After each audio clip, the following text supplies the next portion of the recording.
Help me find our daughter on this family hiking trip. Our 6-year-old daughter, Agnes, has gone missing, despite calling out her name repeatedly. There's no sign of her anywhere. It's your fault for taking your eyes off her. You go find her yourself. My husband, Zeke, coldly shoots back amidst the chaos and drives off alone. Wait, don't leave, I shout, chasing after the car, but my voice doesn't reach him. Left alone in the woods, I'm filled with dread about what will happen if I can't find Agnes. My name is Marley and I'm 35. Agnes, who just turned 6, is a very kind and adorable daughter. Zeke, who usually dislikes family outings, had suddenly suggested going hiking the day before. Zeke, the same age as me, is domineering and doesn't listen to others, a trait that's always bothered me. I wasn't thrilled about the hike since my asthma had been acting up for the last 3 days. Clean air will cure your annoying asthma, Zeke decided without hearing our opinions. When did he start speaking to me so harshly? He was a kind person when we first got married. Is this how a couple end up after 8 years of marriage? On the day of the hike, we drove for about 2 hours to get to the mountain. Upon arrival, Agnes jumps for joy. Wow, look Mom, I found these for you. She hands me acorns and pine cones she's collected. See, told you it would be good. Let's enjoy nature to the fullest. Yes, I'm glad Agnes is enjoying it. Although Zeke usually sleeps all day during his days off, today he's oddly excited, which feels a bit off. But I was happy that we could finally spend a normal family day. Let's go further in, the view is supposed to be amazing. After about 30 minutes of walking, I'm exhausted. Please, can we slow down a bit? If you don't keep up, we're leaving you behind. Come on, Mom, hurry up, they say as they get further and further away. I'm running low on stamina, and my throat starts making alarming noises as a cough sets in. Asthma here would be disastrous. Agnes is with Zeke, so she'll be fine. I should go at my own pace. Another 30 minutes later. I spot Zeke, but there's no sign of Agnes. Where's Agnes? She was with you, right? I ask urgently. Yeah, she was, but she wanted to explore further and ran off? Zeke replies casually. You let her go alone? I exclaim, my worry rising. She's too energetic for me to keep up with. If you're worried, go find her, Zeke retorts, pointing in the direction she went. The path he indicates is full of dense trees, and the trail isn't clear. I must find her quickly. This is dangerous. Agnes, where are you? Answer me, I desperately call out, but there's no response. About 20 minutes later, I return to where Zeke was, only to find him chatting with a young woman in her 20s. Where's Agnes? I ask anxiously. This lady just told me she saw a young girl walking towards the parking lot. I guess I'll go too, Zeke says, nonchalantly. No, you should keep looking in the woods, I urge him. Ignoring my plea, Zeke heads down the mountain with the woman, making their way to the parking lot. I search again in the direction Agnes went. It's eerily quiet, and I don't sense anyone around. Come to think of it, I've hardly seen anyone since we got here, except for that woman. What if I can't find her? Agnes, please answer me, I call out repeatedly, but my voice seems to get swallowed by the woods. Zeke isn't answering his phone, and I notice my cell has no service. Not knowing what else to do, I head back to the parking lot and find Zeke chatting with the woman. They're both smiling, so I assume Agnes must have been found. Where's Agnes? I inquire eagerly. Nope, she wasn't here, Zeke responds casually. What? Why are you so relaxed then? I can't help but express my frustration. Despite Agnes still being missing, Zeke was happily chatting with the young woman. I don't get why you're mad. Aren't you worried about Agnes? Let's look again together, I plead with Zeke. Enough. This is your fault for losing her. Go find her yourself. I'm going home, Zeke retorts, hopping into his car and driving off before I can protest. Wait, you can't be serious. I shout, but it's too late. He's already out of sight, and even when I call Zeke, he doesn't answer. He actually left us here. Before I know it, the young woman is also gone, and not a single car is left. What should I do now? The sun is setting, and it'll be dark soon. Thinking of how scared Agnes might be, I go back into the woods. But even after searching for over an hour, I hear nothing.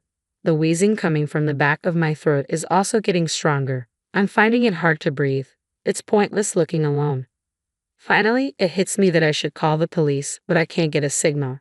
After a desperate search for a signal, I finally reach the police, only to learn that Agnes was safely found by a passerby. I hail a taxi to go get her. As soon as Agnes sees me, she runs to me, crying, Mom, thank God you're okay. Are you hurt? No, Mom. I was scared. Agnes says, comforting me. I'm so sorry, Agnes, I reply, feeling a wave of relief wash over me. But maybe it's the relief or maybe the stress, but I can't stop coughing.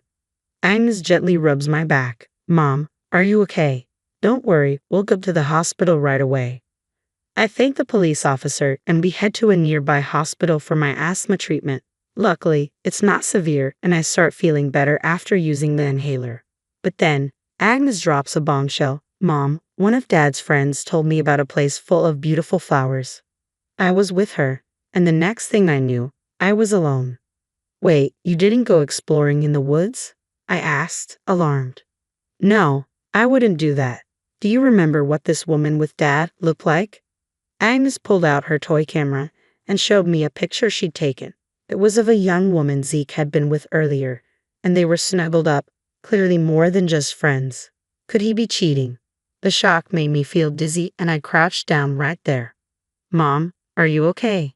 Agnes asked, still worried. I'm fine, I said, still coughing. Seeing Agnes's worried face, I realized I couldn't give in now. He won't get away with this. I'm going to dig deep to keep Zeke from knowing my whereabouts, I resolved. I turned off my phone's location and decided to stay at my brother's nearby apartment. From that day on, my brother, Tin, who had recently moved in, would be my refuge. Zeke didn't know that our house was visible from there. However, Zeke's car wasn't home, and the house was dark and quiet. Where could he be? I took out my phone and called Zeke. What do you want? He snapped. How could you leave us behind? Because you're annoying. So, did you find Agnes? He asked curtly. Yes, she's safe, and my asthma's gotten bad, so I'm going to be hospitalized for about a week. Agnes will stay at my parents' house. Really? You sound almost happy about it. I'm glad Agnes is safe. Take care, he said, his tone insincere. My mistrust for Zeke, who was not only unapologetic but also blatantly lying, only deepened. He didn't even ask which hospital I was in. He's probably with her right now, planning something awful. I was burning with rage, but I had to wait until I saw the truth for myself. Finally, Zeke came home late at night and left for work at his usual time the next morning. In the meantime, I purchased a small security camera and installed it indoors. I could view its footage, including audio, directly on my phone. Now, I had Zeke under surveillance. That night, the woman I saw in the mountains walked into our house, and they started having dinner while drinking wine in the living room. Seeing them get touchy-feely made me nauseous. It was a good idea to take advantage of my wife's sickness and take her to the mountain. This 1 week she's in the hospital will be heaven. You were so clever, boss, the woman praised. Right now, we can relax without anyone disturbing us. It's not comfortable being together at work, but you always say the thrill makes it better, Zeke replied.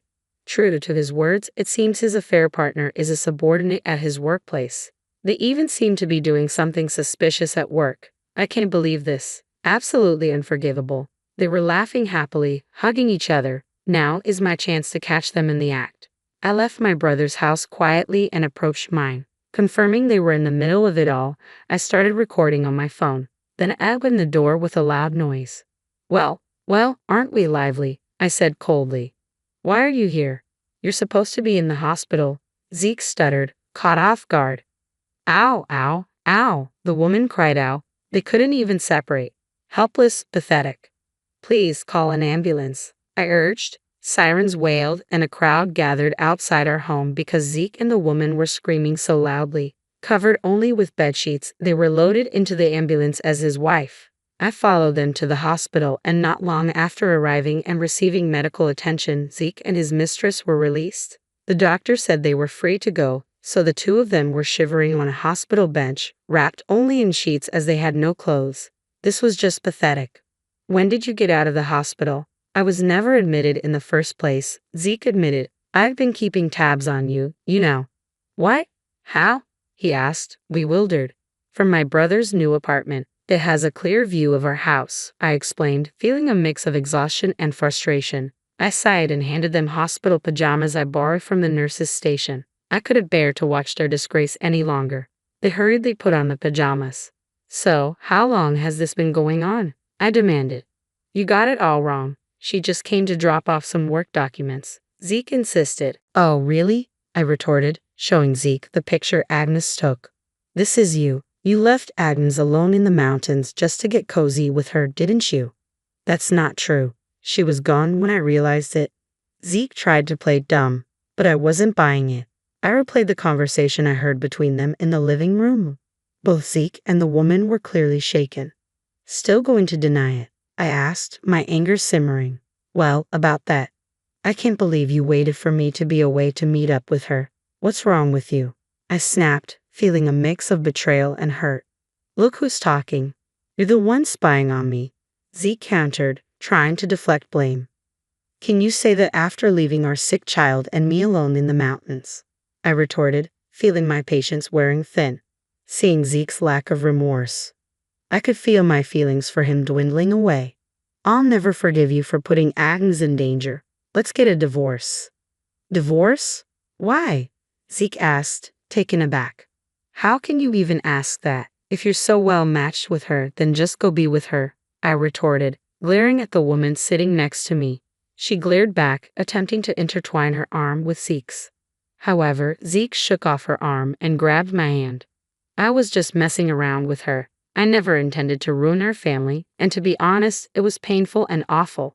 So I'm breaking up with her, Zeke explained. The woman's face contorted like a demon's. She slapped Zeke across the face. Are you kidding me? What are you saying? Enough. I'm tired of women who are only younger. That's cruel. You said you'd marry me after you divorce, the woman accused, her voice rising in anger. Watching their quarrel unfold, I was beyond disgusted. Both a woman who knew he was married and Zeke, who would surely repeat this behavior, were to blame. Cut it out. This is a hospital. Keep it down, I scolded. Finally, both quieted down at my scolding. It seemed like they both needed a heavy dose of self-reflection. You better prepare yourself. I'm reporting you to the police for abandoning me and our young daughter in the mountains. When I was sick, what is that, a crime? Zeke exclaimed defensively. Of course it is, yikes. Please give me a break. Just forget the police, I interjected, feeling exasperated. Both suddenly backtracked, looking up at me apologetically. Although they were saying sorry, their hearts weren't in it. I bet that's not all I want. The house sold for the division of property and $30,000 for infidelity compensation. Don't forget the child support for Agnes, I demanded. Please forgive me, I'm sorry, Zeke pleaded, while the woman who laid hands on him owed me $30,000 and damages as well. We can't afford that. Not my problem. You'll have to take out loans, I retorted, feeling a mix of anger and resolve.